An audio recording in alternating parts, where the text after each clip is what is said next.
Hello dear, स्वागत करता हूँ आप सभी को। जितने भी हमारे फर्स्ट ईयर के डियर स्टूडेंट हैं, वेलकम है। आज का वीडियो है फंडामेंटल ऑफ नर्सिंग का यूनिट नंबर 2 से वीडियो नंबर 11वां होने वाला है। देख सकते हैं यूनिट नंबर 2 तक ही अभी किए हैं, लेकिन 11 वीडियो हो चुका है। तो जितने भी अगर आप अच्छे से पढ़ना चाहते हैं तो आपको वीडियो बहुत सारे हो जाएंगे, तो इसलिए आप लोग पढ़ते चलिए, प्रैक्टिस करते चलिए, वरना आपको बाद में पछताना पड़ेगा। ठीक है, चलिए शुरू करते हैं। तो यहाँ पे देख सकते हैं फंडामेंटल ऑफ नर्सिंग के एक बहुत ही खूबसूरत और महत्वपूर्ण प्रश्न लेकर आए हैं। तो आप लोग कृपया देखने का प्रयास कीजिएगा, समझने का प्रयास कीजिएगा, वरना आपको पछताना पड़ेगा। ठीक है, अगर आप नहीं अभी देखते हैं, प्रैक्टिस नहीं कर रहे हैं, नहीं चीज़ों को समझ रहे हैं, तो फिर दिक्कत कर रहे हैं। ठीक है, चलिए शुरू करते हैं। हमारे पास जो प्रश्न है वो हमारा नर्सिंग प्रोसेस के ऊपर है। नर्सिंग प्रोसेस यानी नर्सिंग प्रक्रिया क्या होता है, इसके विशेषता को बताना है। देखिए, मैं आपको कम्युनिटी हेल्थ नर्सिंग के स्टेप्स यानी प्रोसेस में बता चुका हूँ। ठीक है, प्रोसेस कहिए या स्टेप्स कहिए, बात वही होते हैं। ठीक है ना। तो नर्सिंग प्रक्रिया के क्या क्या स्टेप होते हैं मैं आपको कम्युनिटी हेल्थ नर्सिंग में ही बता चुका हूँ कि 5 स्टेप होते हैं। कौन कौन? तो पहला आकलन का, दूसरा नर्सिंग डायग्नोसिस, तीसरा प्लानिंग, चौथा क्रियान्वयन का और पाँचवा इवैल्यूएशन मूल्यांकन का। तो ये 5 पॉइंट आपको यहाँ भी ध्यान रखना पड़ेगा नर्सिंग प्रक्रिया में, क्योंकि मैं वहाँ पे बताया भी था कि आपको चाहे कम्युनिटी हेल्थ नर्सिंग के स्टेप पूछ ले या सीधा नर्सिंग प्रक्रिया के ही स्टेप पूछ ले, तो आपको बताना है। ठीक है, सेम प्रोसेस होगा, सेम चीज़ होगा। बाकी यहाँ भी पढ़ना है, यहाँ भी सवाल लॉन्ग में आते हैं यहाँ से, तो हम लोग देखते हैं। ठीक है, चलिए। एक क्वेश्चन तो आपसे ये पूछेगा 5 नंबर में कि नर्सिंग प्रक्रिया के बारे में बताइए। तो नर्सिंग प्रक्रिया को लिखकर इसके कैरेक्टरिस्टिक को आप लोग लिख दीजिएगा, तो हो जाएगा 5 नंबर। देखिए, नर्सिंग प्रक्रिया एक क्रमबद्ध प्रक्रिया है। मैं आपको पहले ही बताया कि प्रक्रिया के मतलब क्या होता है कि एक पीढ़ी बाई पीढ़ी जो है आगे की तरफ चलना, यही प्रक्रिया होता है। प्रोसेस मतलब क्या होता है? विधि क्या होता है? तो कोई भी काम हम करते हैं तो जो काम प्रोसेस में होता है मतलब दर बाई दर आगे बढ़ता है, और जो भी चीज़ें धीरे धीरे एक क्रमबद्ध तरीके से आगे बढ़े तो वह एक प्रक्रिया में आ जाता है। ठीक है ना। तो यही प्रोसेस एक क्रमबद्ध होता है नर्सिंग प्रक्रिया, जिसके अंतर्गत मतलब जिसके अंदर, इस प्रक्रिया के अंदर रोगी के स्वास्थ्य का मूल्यांकन करना, रोगी की सेवा की योजना बनाना कि कैसे जो है उसके हम योजना, कैसे उसको काम देंगे, कैसे उसका सेवा करेंगे, इसका योजना बनाना। उसके बाद जो है सेवा को रोगी पर कैसे लागू करना है, मतलब क्रियान्वयन, इम्प्लीमेंटेशन, और उसके प्रभाव का मूल्यांकन करना, और लास्ट वाला मूल्यांकन करना शामिल है। मतलब यह एक नर्सिंग प्रक्रिया एक क्या है, हमारा क्रमबद्ध जो है प्रक्रिया है, सीरियल प्रोसेस है। अब इसके अंतर्गत मतलब इसके अंदर, इस प्रक्रिया के अंतर्गत होता यह है कि मूल्यांकन मतलब आकलन करना, मतलब आकलन करना, स्वास्थ्य के बारे में जानना कि कैसे हुआ है, किस कारण से हुआ है, तो ये आकलन होता है। आकलन करना स्वास्थ्य के बारे में, तथा रोगी की सेवा का योजना बनाना। ठीक है ना, योजना बनाना भी शामिल होता है। उसके बाद उस पर कैसे उस योजना को लागू करना है, मतलब कैसे सेवा देना है, तो ये होता है। और उसके प्रभाव, जो भी काम किए हैं उसका कितना ज़्यादा इफेक्टफुल रहा है, तो उसके प्रभावों का मूल्यांकन करना इस प्रक्रिया में शामिल होता है। मतलब सीधा कहा जाए तो 5 पॉइंट को, 5 सीरियल को यहाँ पे लिख दिया गया है, वही परिभाषा हो गया। ठीक है। अब यहाँ पे देखिए, ये जो हम लोग परिभाषा जो देखे हैं ना, तो ये परिभाषा जो है बताता ये है कि एक लोइस लोनेस थे। ठीक है ना, लोइस नोलेस थे। अब ये जो लोइस नोलेस थे, इन्होंने 1967 में 5DS का इस्तेमाल करते हुए नर्सिंग प्रक्रिया को परिभाषित किया। ये अलग की बातें हैं कि मैं आपको आगे बताऊंगा। तो 5 स्टेप अलग है, लेकिन वो 5 स्टेप इसी 5DS से लिया गया है, इसी 5DS से रिलेटेड है। तो एक लुइस लोनेस थे, इन्होंने जो है 1967 में 5DS का इस्तेमाल किया, किसके लिए? इस नर्सिंग प्रक्रिया को दिखाने के लिए, प्रकाशित करने के लिए।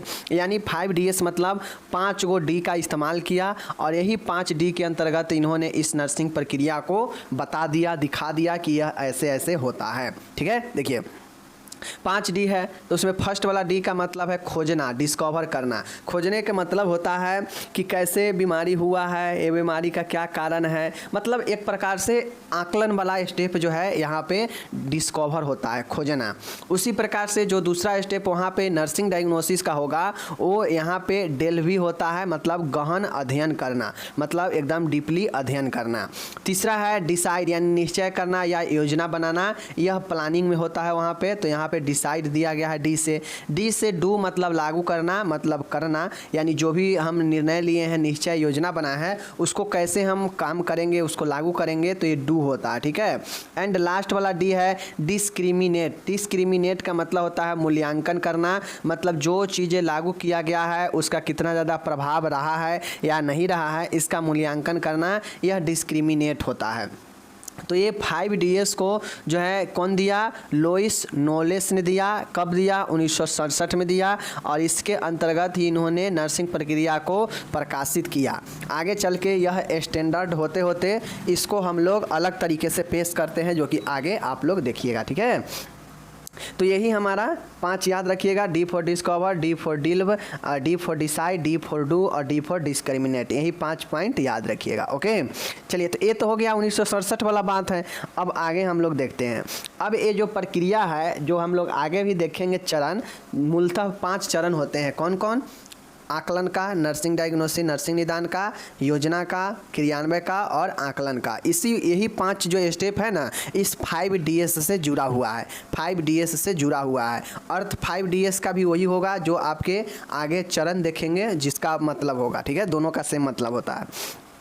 अब हम लोग देखे थे कि हमको इसमें बताना है नर्सिंग प्रक्रिया का निम्नलिखित विशेषता है, ठीक है। अब हम लोग को कैरेक्टरिस्ट बताना है, विशेषता बताना है कि ये जो क्रमबद्ध प्रक्रिया है, क्रमबद्ध यह जो चरण है, जिसके अंतर्गत जो है व्यक्ति के एक स्वास्थ्य के बारे में हर एक चीज़ें स्टेप बाय स्टेप किया जाता है, तो इसका क्या विशेषता है, क्या इसका कैरेक्टरिस्ट हो सकता है। अब इसमें क्वेश्चन आपको हो सकता है लाभ भी पूछ दे, क्वेश्चन हो सकता है उद्देश्य भी पूछ दे, तो ये विशेषता से ही सब निकल जाएगा, ठीक है। अगर आप एक इसका सिर्फ कैरेक्टरिस्ट जान जाते हैं, विशेषता अगर समझ लेते हैं नर्सिंग प्रोसेस का, तो बाकी के सब जो है आप लोग ऑटोमेटिक जान लेंगे, समझ जाएंगे, चाहे वो उसका उद्देश्य पूछे या उसका महत्व पूछे, बात वही होगा, ठीक है। चलिए देख लीजिए, तो इसका जो है नर्सिंग प्रक्रिया का निम्नलिखित महत्व है। चलिए महत्व को देखते हैं। पहला महत्व है नर्सिंग प्रक्रिया एक योजनाबद्ध प्रक्रिया है। पहला इसका विशेषता क्या होगा कि नर्सिंग प्रक्रिया अपने आप में एक क्या है, योजनाबद्ध है, एक प्लानिंग है। चूँकि हम प्लानिंग यहाँ पे बनाते ही हैं, तो यह एक प्रकार से क्या हो जाएगा, प्लानिंग हो जाएगा। यह एक क्रमबद्ध तरीका है, ठीक है ना, मतलब सीरियल है, ठीक है, ये भी होगा। यह लक्ष्य की ओर ध्यान रखते हुए की जाती है। अब चूँकि जो भी हम स्टेप बाय स्टेप काम करते हैं, तो हम जानते रहते हैं कि कौन से स्टेप के बाद कौन से काम करना है और लास्ट में हमें क्या इससे मिलेगा, तो जानते रहते हैं, यानी यह लक्ष्य की ओर ध्यान रखते हुए किया जाता है, ठीक है। चलिए, इससे परस्पर व्यक्तिगत संबंध स्थापित होते हैं।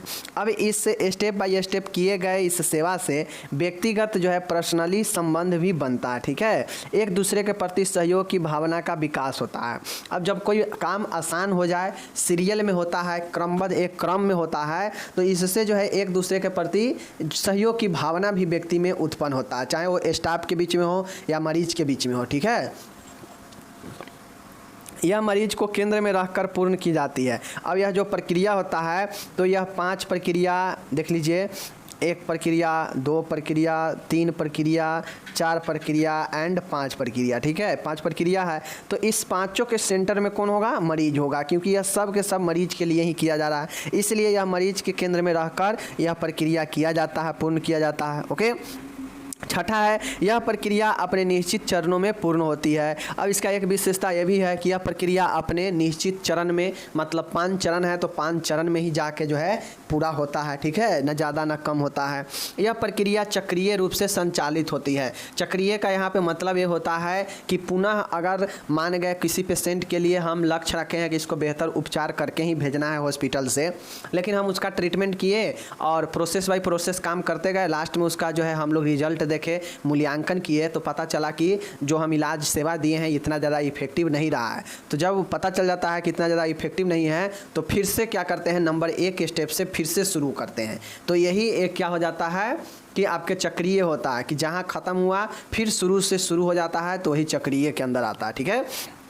नर्सिंग प्रक्रिया के चरण एक दूसरे से संबंधित होते हैं, बिल्कुल सही है। अब जो पहला चरण है वह दूसरा से रिलेटेड होगा, दूसरा चरण है वह तीसरा से रिलेटेड होगा, तीसरा चरण जो है चौथा से रिलेटेड है, चौथा चरण जो है 5वां से रिलेटेड, सब एक दूसरे से क्या होंगे, रिलेटेड होते हैं। यह भी इसका एक विशेषता है।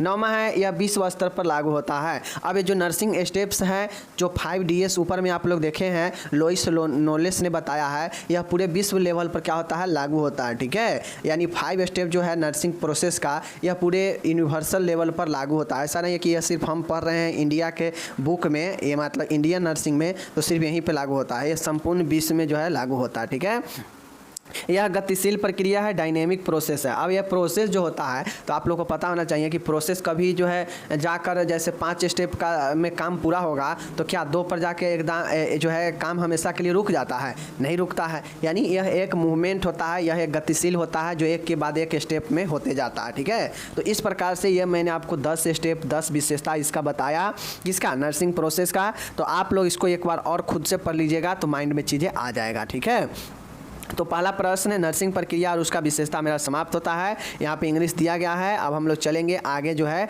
देख लेंगे। ठीक है, चलिए कैरेक्टरिस्ट है यहाँ पे, आप लोग अच्छे से इसको बढ़िया से देख सकते हैं, सब चीज़ दिया गया है।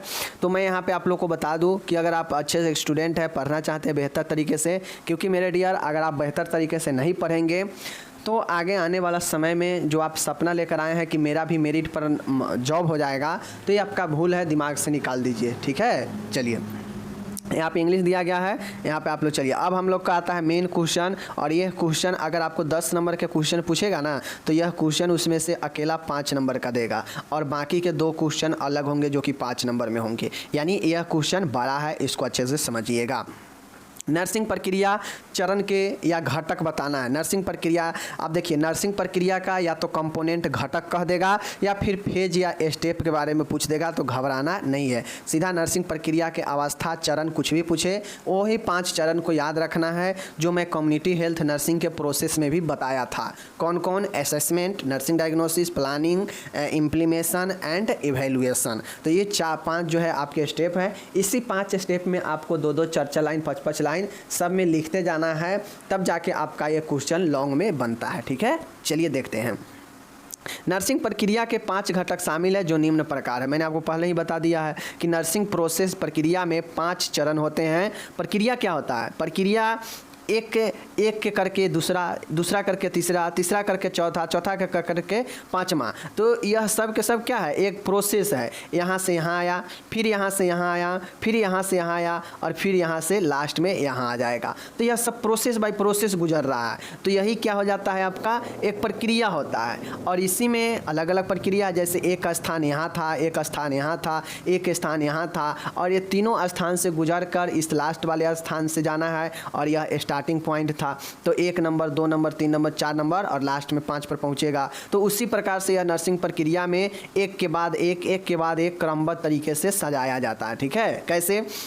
पहला होता है असेसमेंट, आकलन का, जहाँ पे पेशेंट से रिलेटेड हर एक चीज़ों के बारे में जानकारी एकत्रित किया जाता है, इकट्ठा किया जाता है। ठीक है, जैसे परिवार में कितने सदस्य हैं, कितने मेल कितने फीमेल है, कितने, ठीक है ना, मरीज का कितना उम्र है, मरीज का क्या हो रहा है, पहले क्या दवाई चलता था, मतलब तमाम तरीके के आंकड़ा एक जुटाया जाता है, एकत्रित किया जाता है जो इलाज में आगे मदद पहुँचाता है। ठीक है, तो पहला आकलन होता है। दूसरा होता है नर्सिंग डायग्नोसिस। नर्सिंग डायग्नोसिस का मतलब है नर्सिंग निदान। नर्सिंग निदान का मतलब होता है कि जब सूचना एकत्रित हो जाता है मरीज के बारे में, उसके परिवार के बारे में, तो नर्स वहाँ पे उसका डायग्नोस्टिक करती है, वहाँ पे डायग्नोसिस करती है, निदान करती है। निदान मीन्स कहा जाए तो चयन करती है कि लक्ष्य तैयार करती है। ठीक है ना, कि हमें कौन से चीज़ों पर सबसे पहले प्राथमिकता देना है। ठीक है, मतलब अगर परिवार में 5 व्यक्ति है, उसमें से 3 व्यक्ति जो है ग्रसित है बीमारी से, तो नर्सिंग डायग्नोसिस स्टेप जब बनेगा तो सभी पूरा घर के ख्याल रख के बनेगा, लेकिन उस घर के ख्याल तो रखा जाएगा, लेकिन जब दूसरा स्टेप नर्सिंग डायग्नोसिस में जाएगा तो वहाँ पे ये देखेगा कि सबसे पहले क्रिटिकल पोजीशन किसका है, सबसे ज़्यादा ज़रूरी किसको है इलाज करना, तो वहाँ पे पहचाना जाता है और सबसे पहले जो इलाज के लायक होते हैं पहले उनको प्राथमिकता दिया जाता है, यानी उसका इलाज किया जाएगा। मतलब वहाँ पे नर्सिंग डायग्नोस्टिक किया जाता है और पता किया जाता है कि सबसे ज़्यादा ज़रूरी आवश्यकता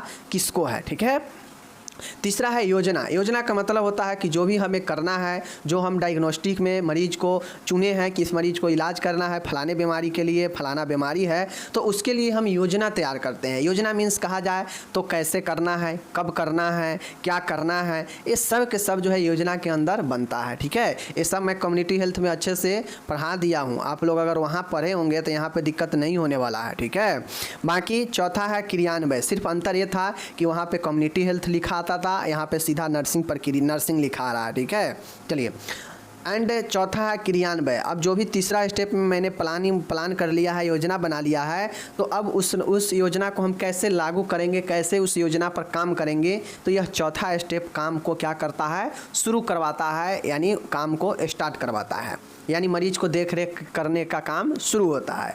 एंड पांचवा स्टेप आता है, लास्ट स्टेप आता है, वहाँ पे मरीज का, ठीक है, जो नर्स होती है वह नर्सिंग प्रोसेस में सबसे लास्ट पॉइंट में अपने कामों का एवेल्युएशन करती है, आकलन करती है, या फिर जो भी नर्स उसके से सीनियर नर्स होगी वो नर्स क्या करती है कि वो अपने से जूनियर के कामों का मूल्यांकन करती है। मूल्यांकन मीन्स कि कैसा काम हुआ है, इफेक्टिव हुआ है या नॉन इफेक्टिव हुआ है, या इसका क्या परिणाम रहा है। तो अगर अच्छा परिणाम है तो ठीक है, अगर नहीं लक्ष्य की प्राप्ति हुआ है तो फिर से एक स्टेप से शुरू करते हैं। तो इसी प्रकार से यह 5 जो है स्टेप आपको माइंड में रखने पड़ेंगे, ठीक है। चलिए अब चलिए हम आपको थोड़ा थोड़ा डिस्कस करके बता देते हैं। पहला है आकलन। आकलन का मतलब होता है कि यह प्रथम स्टेप है, प्रथम चरण है किसका, नर्सिंग प्रक्रिया का। बिल्कुल सही बात है। आकलन में क्या होता है, देखिए, नर्स द्वारा मरीज की स्वास्थ्य समस्या का पता किया जाता है, वह तथ्य एकत्रित किया जाता है। मैंने उस ऊपर में ही बताया कि नर्स जो है मरीज के स्वास्थ्य के जुड़ी हुई सभी समस्या के बारे में पता करती है, ठीक है। पता करने के बाद सूचनाओं को क्या करती है, कलेक्शन, एकत्रित करती है आकलन में, यही पहला है। इन तथ्यों के आधार पर मरीजों को देखभाल प्रदान करने के लिए उचित प्रक्रिया अपनाई जाती है तथा रोगी के स्वास्थ्य संबंधी सूचना, स्वास्थ्य समस्या एवं स्वास्थ्य आवश्यकताओं का आकलन किया जाता है। मतलब स्वास्थ्य के बारे में व्यक्ति का आकलन करना, जैसे कि व्यक्ति को क्या प्रॉब्लम है, कब से प्रॉब्लम है, ठीक है, घर में और कोई तो पीड़ित नहीं है इससे, तो ये सब के सब जो है पता करना आकलन के अंतर्गत आता है। तो पहला हो गया आकलन। अब मेरे डियर, सब चीज़ का जो भी प्रोसेस हम इसमें 5 स्टेप देखेंगे, 5 स्टेप का कुछ ना कुछ अपना अपना उद्देश्य होगा कि आखिर ये स्टेप हम क्यों कर रहे हैं। इस नर्सिंग प्रोसेस में हम ये 5 स्टेप में हर एक अपना अपना स्टेप का एक अपना अपना उद्देश्य है, पर्पज है कि यह स्टेप किस पर्पज से है, किस उद्देश्य से है, किस जो है उपयोग से है, ठीक है। तो सबका उद्देश्य भी लिखना पड़ेगा। तो आकलन का क्या उद्देश्य है, देख लीजिए। आकलन का उद्देश्य यही होगा कि मरीज का मूल्यांकन यानी अवलोकन किया जाता है, समस्याओं को जांचा जाता है, स्वास्थ्य से संबंधित जानकारी के बारे में इकट्ठा किया जाता है, सूचना को, स्वास्थ्य समस्या को निश्चित किया जाता है, ठीक है, और जानकारी को नियोजित, मतलब जानकारी को एकत्रित करके नियोजित किया जाता है। तो यह हो गया आपका पहला क्या चीज़, आकलन का उद्देश्य। आकलन में मुख्यतः ये याद रखिएगा, समस्या को निश्चित करना, जानकारी इकट्ठा करना, समस्याओं को जाँच करना, बीमारियों का अवलोकन करना, ठीक है। तो ये जो है कम से कम 4 उद्देश्य जरूर याद रखिएगा जो असेसमेंट का है, ठीक है। चलिए अब टूल्स ऑफ असेसमेंट। अब किन किन के जरिए मरीजों के समस्याओं के बारे में, उसके स्वास्थ्य से संबंधित समस्या के बारे में जानकारी कर सकते हैं या सूचना एकत्रित कर सकते हैं। तो आकलन करने के लिए डायरेक्ट ऑब्जर्वेशन है जो देखकर होता है, ठीक है। इंटरव्यू है, इंटरव्यू ले सकते हैं। फिजिकल एग्जामिनेशन, शारीरिक परीक्षण हो सकता है, काउंसलिंग हो सकता है, और इन सब के जरिए जो है मरीज के आकलन करते हैं, ठीक है। 5वां है क्लिनिकल रिकॉर्ड जो कि पहले का होता है, ओके।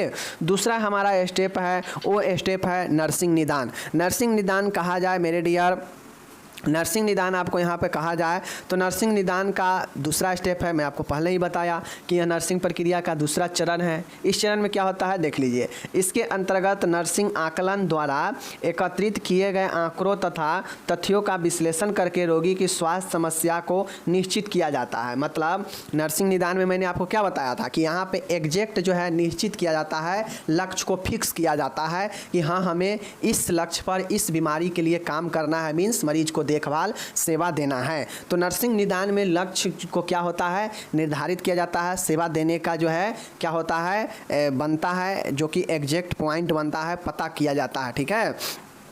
तो यह कैसे पता किया जाता है, तो जो आकलन असेसमेंट में जो भी सूचना, जो भी आंकड़ा, जो भी तथ्य मिला है उसके आधार पर स्वास्थ्य समस्याओं को निश्चित किया जाता है कि फलाना समस्या है और इसको ये काम, ये ट्रीटमेंट इसको देना है, ठीक है। तो दूसरा स्टेप यही नर्सिंग निदान का होता है, ठीक है। चलिए अब इस निदान का भी अपना लक्ष्य, अपना उद्देश्य है कि आखिर इस स्टेप में नर्सिंग निदान का क्या उद्देश्य है, क्यों है ये। तो मेरे डियर, नर्सिंग निदान जो है आकलन में एकत्रित आंकड़ों का विश्लेषण करता है। विश्लेषण करके तब न स्वास्थ्य समस्याओं को निश्चित करता है कि हाँ पेशेंट को फलाना दिक्कत है तो इस चीज़ को, बीमारी का इलाज किया जाएगा, होता है ना।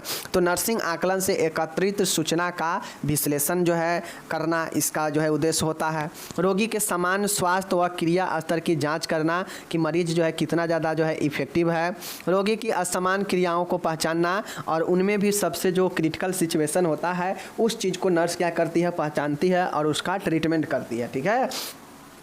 नर्सिंग निदान को क्रमबद्ध करना, नर्सिंग निदान भी क्रमबद्ध होता है। तथ्यों का क्रियान्वयन करना, इम्प्लीमेशन करना, यह हमारे जो है नर्सिंग निदान के उद्देश्य है। ठीक है। अब हम लोग तीसरा देखेंगे, प्लानिंग देखेंगे। प्लानिंग के मतलब योजना होता है और हम लोग जानते हैं कि यह प्रक्रिया नर्सिंग प्रक्रिया का तीसरा चरण है, तो ये तो लिखेंगे ही लिखेंगे।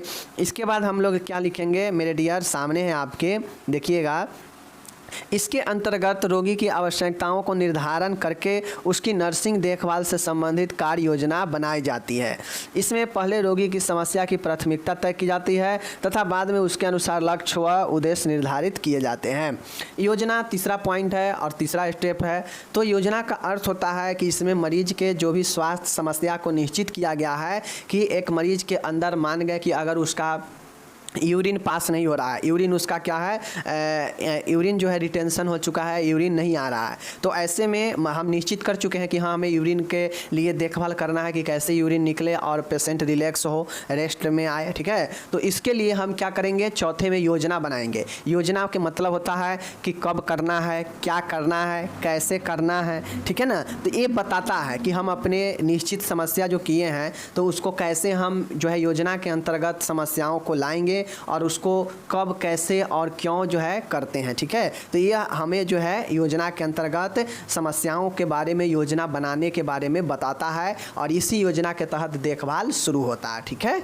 चलिए अब इस जो है इसको देख लीजिएगा। नर्सिंग प्रक्रिया के दौरान योजना तैयार करने के लिए निम्नलिखित चरणों में तैयार की जाती है। अब जो योजना बनता है, जो तीसरा स्टेप योजना का है, तो यह योजना भी अलग अलग स्टेप में बनता है। कौन कौन स्टेप में, तो मात्र 3 स्टेप याद रखिएगा कि योजना पहला प्राथमिकता को निर्धारित करता है। प्राथमिकता को निर्धारित करने के मतलब कि मरीज के अंदर अगर 2-4 बीमारी है तो उसमें सबसे क्रिटिकल, सबसे खतरनाक बीमारी कौन है, तो इसको पहले प्राथमिकता दिया जाएगा, पहले उसका ट्रीटमेंट दिया जाएगा। तो यहाँ पे प्राथमिकता का निर्धारण करना।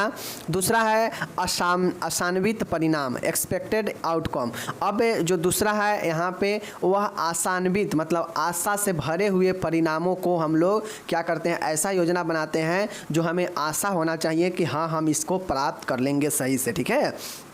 एंड इस योजना में नर्सिंग केयर मतलब नर्सिंग देखभाल देने का प्लान भी तैयार किया जाता है, योजना भी बनता है कि कैसे मरीज को हमें देखभाल करना है, कब करना है, क्यों करना है, कैसे करना है। ठीक है ना। तो इन जो है 3 पॉइंटें आपके प्राथमिकता को निर्धारण करना, आशान्वित परिणाम, नर्सिंग केयर प्लान बनाना, यह योजना के 3 चरण अलग है। ठीक है।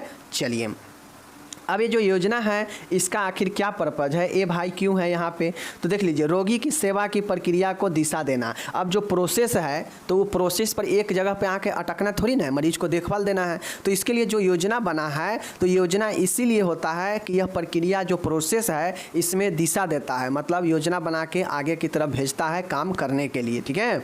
रोगी की सेवा की प्रक्रिया को निरंतर बनाए रखने के लिए। अब जो प्रोसेस होता है नर्सिंग प्रोसेस, इसमें जो भी सेवा दिया जाएगा मरीज को उसको लगातार निरंतर एक जैसे बना रहे। ठीक है। स्वास्थ्य के रिहैबिलिटेशन पुनर्वस्था करने के लिए, रोगी को स्वास्थ्य शिक्षा प्रदान करने के लिए, रोगी के रोग की रोकथाम करने के लिए, इन सारे चीज़ों के लिए जो है योजना का उद्देश्य होता है अपना। चौथा है इम्प्लीमेशन, क्रियान्वय। क्रियान्वय का मतलब होता है कि जो योजना तैयार किया गया है उसको जो है अब उस पर अमल करके काम को शुरू किया जाता है ध्यान देकर। ठीक है। तो यह नर्सिंग प्रक्रिया के चौथा चरण है, बिल्कुल सही है। इसके अंतर्गत नर्स अपने ज्ञान व अनुभव के आधार पर जो है तैयार किए गए योजना, जो कि तीसरा चरण था, उसके आधार पर मरीज को अपने देखभाल सेवा प्रदान करती है, समय समय पर जो है मरीजों को ध्यान रखती है और उसमें होने वाले परिवर्तनों पर भी ध्यान रखती है। ठीक है।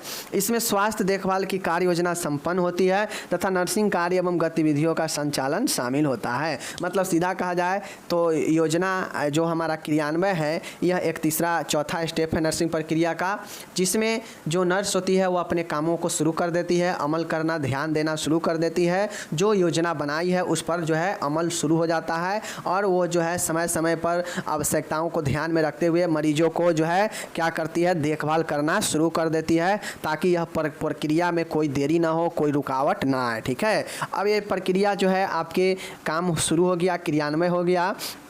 अब इस क्रियान्वय का क्या उद्देश्य होता है मेरे डियर, देख लीजिए। तो नर्सिंग योजना एवं योजना के चरणों को बनाना, चरण को अगर आपको अच्छे से बनाना है, कंप्लीट बनाना है, तो कहीं ना कहीं आपको क्या करना पड़ेगा, आपको कहीं ना कहीं योजना और चरण में आपको कहीं ना कहीं काम को शुरू करना ही पड़ेगा। जब तक काम शुरू नहीं होगा तब तक कैसे पता चलेगा कि आप जो काम दिए हैं वो इफ़ेक्टिव है, सही दे रहे हैं या नहीं दे रहे हैं। तो काम शुरू करता है, उससे योजना के चरण में क्या होता है, बनावट बनता है। ठीक है, चरण बनता है। रोगी के उपचार उपलब्ध होता है यहाँ पे, चूँकि काम शुरू हो जाता है। रोगी के लिए प्राथमिकता निश्चित होता है कि रोगी को जो है स्वास्थ्य को बेहतर किया जाए, ऐसे काम किए जाते हैं।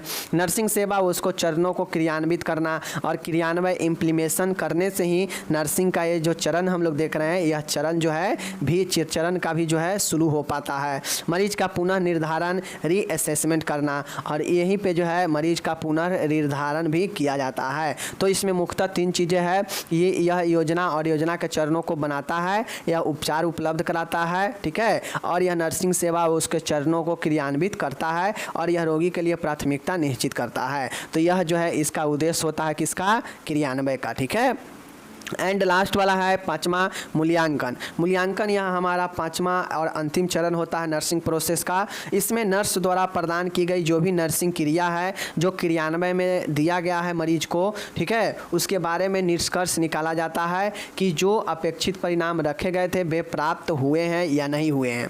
मतलब जैसे गोल सेट होता है ना, लक्ष्य प्राप्त लोग करता है कि हमें ये काम करना है, जब वो काम में हम असफल हो जाते हैं तो हम अपने अंदर कहीं ना कहीं उसके रिजल्ट के बारे में एवेल्युएट करते हैं, मूल्यांकन करते हैं कि किस कारण से नहीं हुआ है, क्या कमी रह गया है। तो ये कहीं ना कहीं नर्सिंग प्रोसेस का जो अंतिम चरण मूल्यांकन है, यह नर्स द्वारा जो भी प्रदान किया गया काम सेवा होता है, यानी नर्सिंग क्रिया होता है, इसके बारे में जो है इससे हम निष्कर्ष निकालते हैं अंत में कि मरीज को जो हम चाह रहे हैं वैसा परिणाम मिला है या नहीं मिला है। मीन्स जो लक्ष्य रखा गया था कि मरीज को बेहतर करना है, इस बीमारी में, इस बीमारी से छुटकारा दिलाना है, तो क्या वह पूरा हुआ है या नहीं हुआ है, इस निष्कर्ष पर हम पहुँचे हैं या नहीं पहुँचे हैं। ठीक है, इसमें मरीज की स्थिति में कितना सुधार आया है या नहीं आया है या कम आया है, इस पर मरीज को जो है ध्यान दिया जाता है और मरीज को तैयार किया जाता है। यह भी नर्सिंग प्रक्रिया का महत्वपूर्ण चरण है। इसमें प्रक्रिया के प्रभावों या दुष्प्रभावों का पता लगाया जाता है। मतलब जो भी क्रियान्वय किया जाता है उसका कितना प्रभाव रहा है, कितना जो है दुष्प्रभाव रहा है, इसके बारे में पता कहाँ से चलता है, एवेल्युएशन से पता चलता है। जैसे आप एक स्टूडेंट है तो आप पढ़ाई कर रहे हैं और आप एग्ज़ाम दिए हैं, तो आप एग्ज़ाम देने के बाद आपके रिजल्ट आते हैं। रिजल्ट क्या है, एक प्रकार से एवेल्युएशन है, जो आपके पूरे साल भर के पढ़ाई, आपके कामों को बताता है। वो 5 दिन 7 दिन के एग्ज़ाम, ठीक है ना। तो उसी प्रकार से नर्स का एवेल्युएशन एग्ज़ाम कौन सा होता है, नर्सिंग प्रक्रिया के अंतिम वाला चरण होता है, जहाँ पे उसके द्वारा दिए गए सेवाओं के प्रभावों और दुष्प्रभावों के बारे में जानकारी मिलता है कि कितना ज़्यादा जो है जो अपेक्षित परिणाम है आया है या नहीं आया है, इसके बारे में पता चलता है। तो इसीलिए यह आपका लास्ट चरण है, ठीक है, मूल्यांकन। अब इसका क्या उद्देश्य है मेरे डियर, तो इसका भी उद्देश्य है, देख लीजिए। मूल्यांकन के उद्देश्य एवं लक्ष्यों के आधार पर प्राप्त परिणामों की तुलना करना। अब ये मूल्यांकन के जरिए हम तुलना करते हैं कि जो पहले था और जो अब है उसमें कितना ज़्यादा डिफरेंस है या कोई सुधार है या नहीं है, इस चीज़ का जो है क्या करते हैं हम, डिफरेंस तुलना करते हैं। सेवा योजना में भूल की पहचान करना। अब ये जो हम लोग योजना बनाए थे, सेवा बनाए हैं, इस प्रक्रिया में लास्ट वाला आकलन के द्वारा हम खुद के इस चीज़ को भी पहचान पाएंगे कि इसमें हम कितना ज़्यादा भूल किए हैं, गलती किए हैं, एरर किए हैं, इसके बारे में आपको पता चलता है नर्सिंग प्रक्रिया से।